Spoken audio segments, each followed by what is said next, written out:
What's going on, everyone? I'm Sir James from Gamerfuzion.com, and for this video I'm here to give you guys my first impressions for Dragon's Crown on the PlayStation Vita. If you guys would like to see my first impressions video for the PlayStation 3 version, you guys could check the link in the description down below. So let me go ahead and start with some basic information. The game is coming out for both the PlayStation 3 and PlayStation Vita on August 6, 2013. The game does not feature cross-buy, nor does it feature cross-play. However, if you do own the game on both platforms, you are able to transfer your save files between the two, which I do have a video demonstrating that. If you guys would like to check that feature out, I'm also going to post a link in the description down below for that. Now, of course, the other main question that people have been asking me is that what's the difference between the Vita and console version? To be honest, there's not really much of a difference. You're playing exactly the same game. You're either playing at home on the big screen or you're playing on the go on the Vita screen.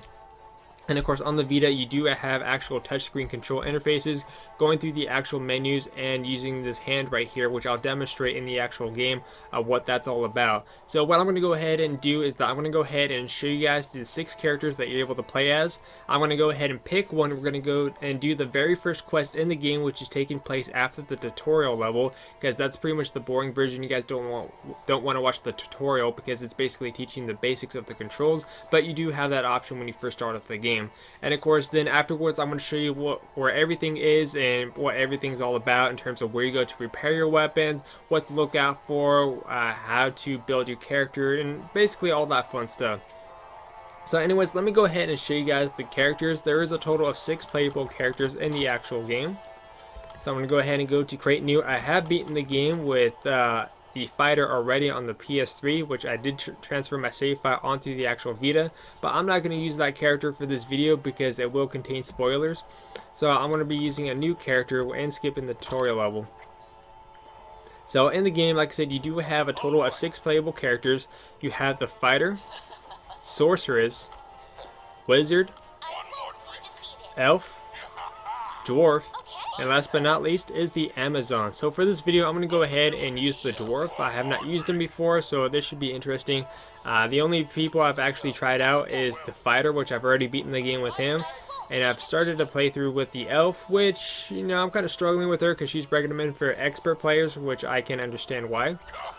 But we're going to go ahead and use the dwarf. He is recommended for normal players since I've already beaten the game. I'm used to it, so I should be doing just fine with them. When you do select the character, you are able to go through a variety of different options. First off, you could change his actual name. So you could choose to input your own name. On the Vita, you could use the touchscreen controls to input your actual name if you choose to do so, or you could use the actual buttons on the side. So I'm just going to go ahead and stick with that name and whatever else I just typed in there. Down below, you could change the actual color of his outfit, so you could choose to have different color for his outfits. You do have a good variety overall. But I'm going to go ahead and just use the standard one, which is the ivory white. Down below that, people have been asking me, can you use the Japanese voice language? And yes, you can. You can choose to have the English voice or the Japanese voice. And to be honest, I prefer the Japanese voice actually for the game, which I'm going to demonstrate right now.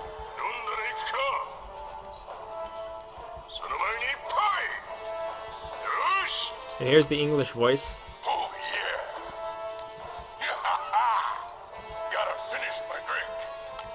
So his English voice is not too bad, but I think the Japanese voice is a little bit better. So I'm going to go ahead and stick with the Japanese voice.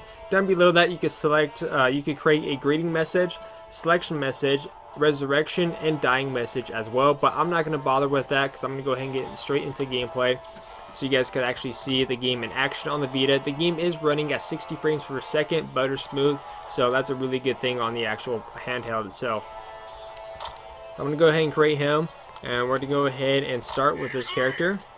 So begin the tutorial. I'm going to go ahead and skip that because that's going to basically give you the basic in terms of the controls, how to do slide tackles, and just get, you know, basic.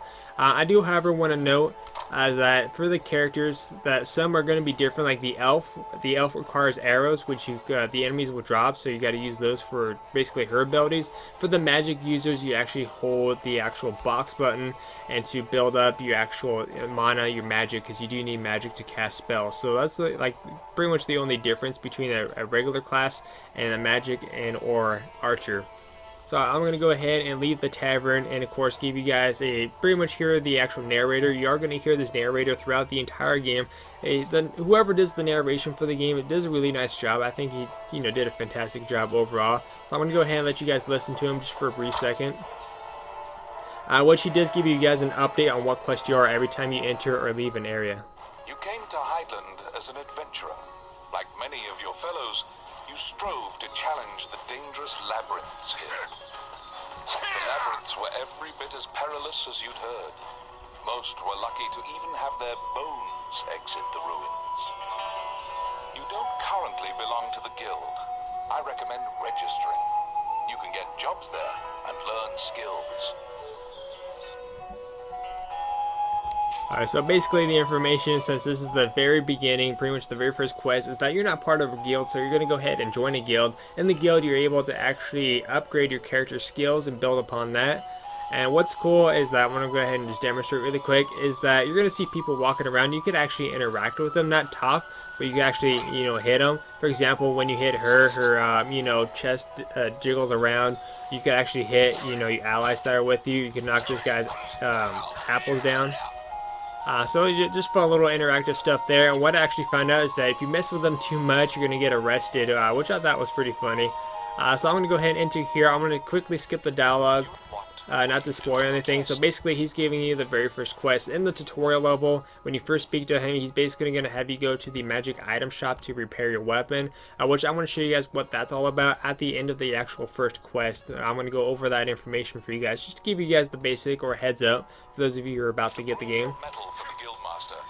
So what we're going to go ahead and do now is go to the actual gate. The gate is a magical portal that leads you to these destinations where you face off a variety of different bosses at the end of each stage. And of course, there is a really nice surprise too as you get into the game, but unfortunately I cannot tell you guys what the surprise is, otherwise I get in trouble, and of course that would be spoilers. I really like this little menu system. Every time you enter the gate, you get like this really colorful art style that just turns around going to your different destinations, and as the further you get into the game, you can actually scroll around the different options to see all the different level designs in just this one screen. Which is pretty cool, but the only option that we have here is level 1, which is the ancient temple ruins. So we're going to go ahead and begin our journey in this one, and then afterwards I'll show you guys how to repair your items and all that fun stuff. The old Elysian temple, some quiescent, some far less so.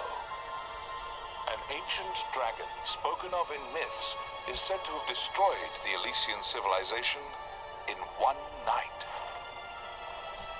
What I like about the actual game, it doesn't matter which version you're playing, is the artwork in the game is fantastic. I think that's one of the main highlights, and the music in the game. The music overall is just fantastic. I think I would like to purchase the soundtrack if there's an option available for that separately. So like I said, here we have the dwarfs. I'm just going to go ahead and just take out these goblins that we have right here. In the game, later on, you do have a wide variety of different enemies to choose from. As for the dwarf himself, he's actually a really strong fighter from what I've seen through my online plays on my other profile. And so he's pretty much good. Like, see, he's able to throw enemies. You have a dodge mechanic, which is going to be the R1 button right up here. So that's going to be your dodge. You have this little hand right here, which my finger's a little bit in the way, but I'm just going to go ahead and use the analog stick because there's two different options for the hand. You could use the analog stick for the hand, or you could use the actual touchscreen interface. What this does is that there's going to be items or doors, which I'm going to be demonstrating here in a second. So I'll just wait and show you guys and basically go over that information. You liberated a fairy that was trapped in a cage. Alright, so here's an option right here. This is a chest. And when I click on the chest, this robe right here is actually going to lockpick it and lock the gold. And you're going to get treasures that you're going to get towards the end of the actual game, which contains item that you could use to praise. Which I'll be demonstrating that in this actual video.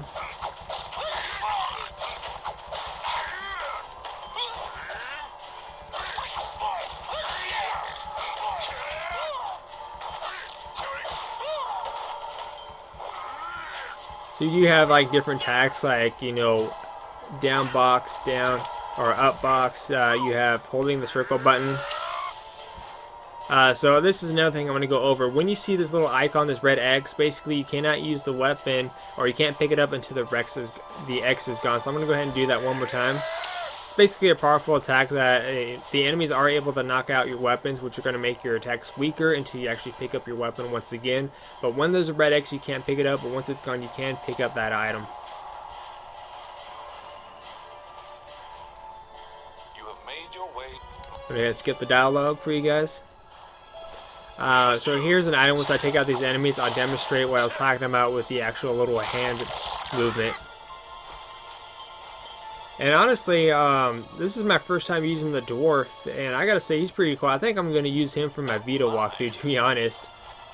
So let me go ahead and just look around. If you notice these little twinkle things over here, when my hand, or you could actually use two different motions. You could use the touchscreen interface,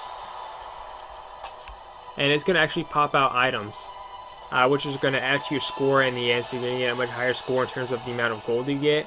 And of course, you could actually go over the actual item and use the L1 button.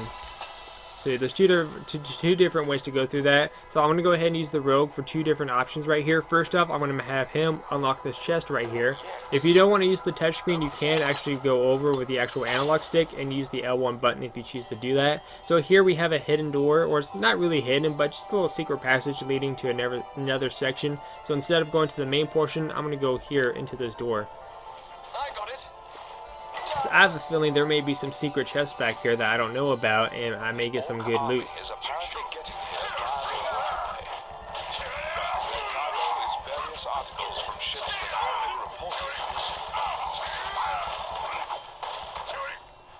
Alright, so here we go. We do have a couple of chests back here, so I'm going to go ahead and loot those. Here's another thing I want to go over. In the game, you're able to pick up fruit. You can have a maximum of 5, and when your character's not moving, he's actually going to be eating the fruit, and you're going to actually notice if your health is low, it's going to start healing you. If you already have maximum health, you're going to get bonus health. So right now, my maximum health could be only 300, but with all that fruit I ate, his actual maximum health right now is 433 out of 300. So it's basically able to boost up your actual health altogether. Here's another chest that I have my rogue do.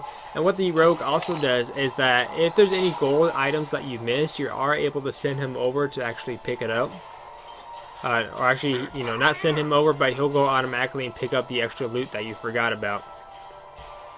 Because, after all, in terms of when you meet him, you're taking care of the combat while he's taking care of the actual lockpicking and loot altogether.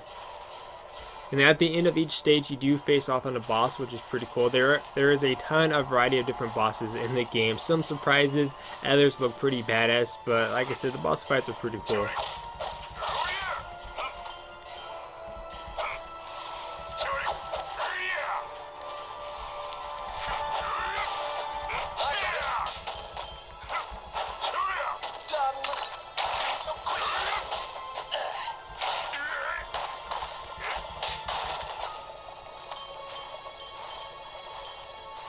Alright, so now we're going to go ahead and continue on. That's an item I forgot to tell you. There's items that you could pick up and actually use. There's a chance that I may get one in this section so I can demonstrate. But the other thing I want to go ahead and demonstrate is the use of items. You could, there's items such as increasing your actual defense, your attack power, or healing items, which you simply use the actual, the D-pad over here on the side. You go to the left or to the right to select what item you want. So here's a healing item. In order to use that, you push down on the D-pad, and your person's going to drink the potion, and whatever side effects there is. Like that one was a healing potion, but my maximum health was already there. So that's how you use items in the actual game. Well, like I said, in terms of the video quality that you guys are seeing from the camera and what I see in person, I'm going to be two different things. On the Vita, it looks really nice with the color and everything on the small screen, and the fact that it's running 60 frames per second just really makes this game stand out, and I think a really fun game to have on the actual handheld itself. The Vita version is a little bit cheaper. I believe it's like $40, and I'm not sure if some places are still taking it or not as of this video. But there's a chance that some places are still having art books for pre-orders, so if you're really looking forward to the game, there's a chance that you may still be able to get an art book. Here's another thing I want to go ahead and go over. In the actual game, you're going to find bones. Bones you're able to pick up and resurrect to add to your party, because unfortunately you don't have online functions until later on into the game, which is not too long away. Which the online functions are pretty cool, but I can't really go into too much detail about that. Which I'll demonstrate how to resurrect the actual bones. But first we have to complete the dungeon before I can show you guys anything else. And we're about to come up on a boss fight here in just a second.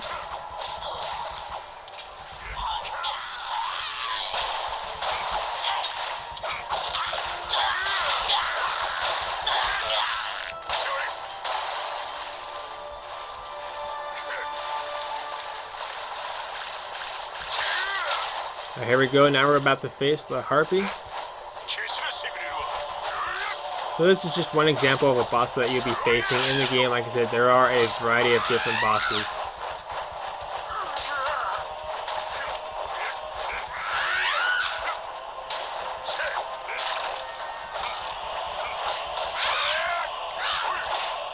Yeah, like I said, this is my first time trying out the dwarf, and the fact that he's able to pick up these rocks and throw them is a new feature I just found out about him.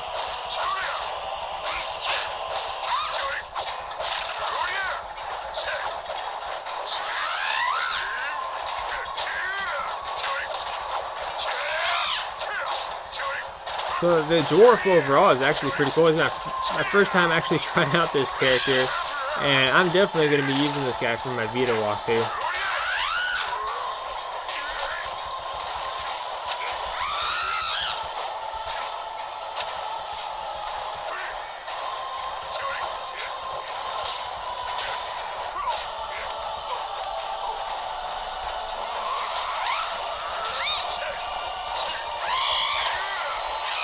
Alright, there we go. I just beated the level 1 boss on the temple stage.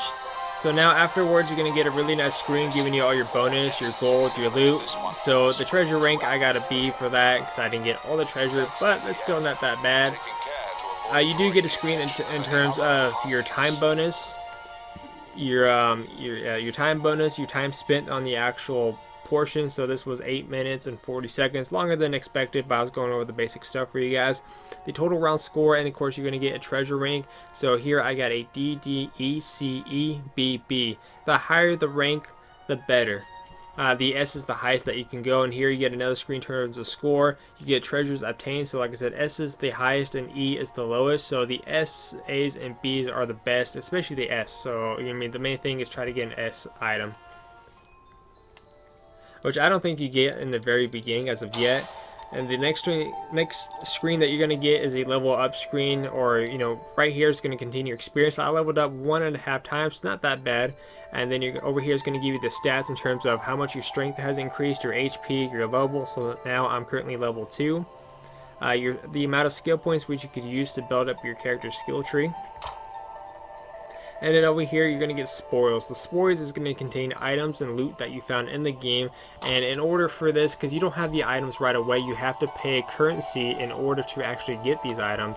So I'm going to go ahead and just take a look at what I got here, because each one is a question mark unless if I actually choose to want it. So here I see a necklace that is a rank C for a level 2, which that's my current level. That's going to be 347 gold. If I choose to sell it, I'm only going to get 139. There's a chance that if I do praise this item and if I want to sell it, there's a chance that I may get a little bit more gold than before. But this is an item I want to keep, so I'm going to go ahead and appraise this item. So that's an item for me to keep. And I'm actually going to get a little bit more gold if I do choose to sell it. But, I spent more gold than what I'm actually going to get selling it. Let's see, we have a two level 3 weapons, a D and E rank, and then we have a level B item. So this is for level 2. I'm going to go ahead and select this item to keep. And then I'm going to go ahead and just sell off the rest.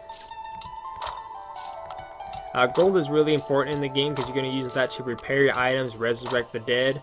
And of course, other stuff like praying, which unfortunately I won't be able to show you in this actual portion of the game because you don't unlock praying until a little bit later. I'm going to go ahead and take my spoils and go.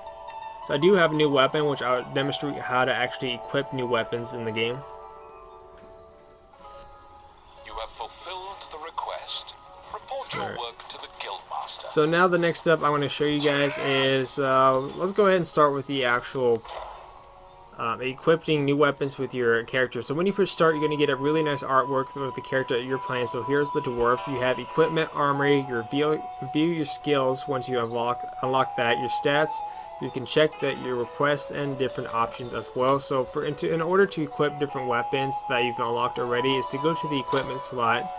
Over here you have one bag, and later on in the game you can get additional bags to fill this out if you choose. For me, I have not seen any reason to have additional bags. I've only used one, maybe two max.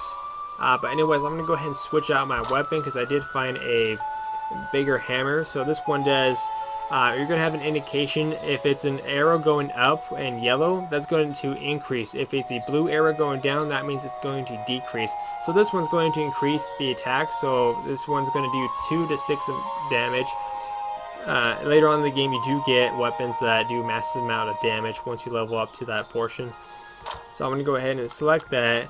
And I do not have a necklace, so I'm going to go ahead and equip the necklace to increase my actual defense. And this does have an effect down here, which is knockdown resistance is plus 21%. Each item does have a special effect, and of course some weapons as well. Like for example, this one over here is fire resistant plus 11, and all that fun stuff. So I'm going to go ahead and equip the necklace. Now our dwarf is ready to go, so I'm already off to my next adventure. I'm going to go ahead and visit the guild really quick, skip the dialogue, and show you guys how to resurrect the actual dead. Because in the game you are going to find a variety of bones, and what you do with the bones is to come to the actual priest, and then you could choose to either bury the dead, which there's going to be a small chance that you can get items, or you could resurrect them to add them to your actual party. Which is right here. It's the temple that you go to for that portion. It's right next to the end, so it's pretty much right off in the beginning. So the first option, you have pray, resurrect, bury, and exit temple. When you go to pray, you could pray with the actual goddess to give you different abilities, such as like maybe a chance to find more weapons and loot items, a chance to find or to get more gold to increase the amount of life that you have, and so forth. So like right here we have, boost the rate of finding weapons and shields in chests, boost rate of finding accessories in chests, increase the life points by 1 when adventuring, slightly increase money gained during research, and of course each have their own individual prices, and adventures boom, which is slightly increase the round score during the results. So you do have those options. You do have bury. You could choose to bury the dead. You're going to have a variety. Like I said, I've beaten the game already, so I have more options here than what you guys are going to get when you first start off the game. But I'm just going to go ahead and do an example of burying someone. So I'm going to go ahead and bury this person. May they rest in peace. And you're going to get a nice screen. And look, I just received a trophy. How funny is that? I think that's the trophy. If you bury 100 people, there's a trophy for that. So that's probably that one for the Vita version. So anyways, I'm going to go ahead and do that. So I'm going to go ahead and resurrect someone for you guys to show you guys how that works. So to resurrect someone, you select who you want. So I'm going to go ahead and resurrect this. Actually, no, I'm going to go ahead and select the level 1 that we found. And you're going to get a really nice screen that's basically going to bring the character to life. You have a really nice artwork going on. But I'm just going to go ahead and skip through that and go through the remaining stuff that I want to go ahead and get to you guys. The next step is the most important one, which will be repairing your weapons. What you go right here in the magic shop is basically in the center. You go in here, you're going to get a beautiful young woman, or older woman in this case, where you have buy items, sell items, appraise, repair, and all that. So the repair is where you go to fix your equipment, because you do have durability on each and every one of your pieces of equipment, except for potions. So I'm going to go ahead, I do need to repair my leather belt, so I'm going to go ahead and select that and select yes. If you have more than one item that needs to be repaired, you can push the actual box into fix all, so it's simple as that. And you could buy items. You do have a wide variety to choose from in the game, such as adding more defense, like basically you take less damage for 30 seconds. You could small healing potion, explosive potion, and of course to increase your damage for a few seconds. Just simple stuff like that, and like nothing too big, nothing too major. And then if you're playing by yourself, because like in the game you don't have online functions yet, you do unlock the online functions later on into the game. So during the time you are able to select AI companions into your party, and when you do that, when you resurrect the dead, you go to the actual inn, you choose allies. So I'm going to go ahead and just fill out this party. You could have all the same class if you want. You could have a mixture. So I'm just going to go ahead and add an elf, an Amazon. Let's see, do we have a knight in here? Yes, we do have a fighter, so I'm going to go ahead and add him. And now I'm going to go ahead and leave the tavern and show you guys that I do have now 3 AI companions that are going to help me throughout my adventures. You accepted a new request. See, now they're in my actual group altogether. Once you unlock online functions, they will be replaced with actual online players in the actual game. So it's a really nice, easy function, does not disrupt your actual gameplay. But overall, what do I think about Dragon's Crown on the PlayStation Vita? The fact that you're playing the same exact game, it's really impressive on the actual Vita screen itself. The really bright colors, the artwork running at 60 frames per second, the fact that you can transfer your save files between the PS3 and the Vita version, just all that makes it really a ton of fun. Like I said, I've already beaten the game with the fighter on the console version. I really love the game. It does have a lot of replay value. But anyways, like I said, if you guys would like to see my PS3 first impressions video, you can check the link down below. I'm also going to have a review up on the 31st, so stay tuned for that. But anyways, if you guys have any questions, feel free to leave that on the comment section down below. Like I said, Dragon's Crown is releasing for both the PlayStation 3 and the PlayStation Vita on August 6, 2013. Anyways, that's it for this video. And you guys enjoy the rest of your weekend. And of course, remember, Gamerfuzion empowers your game.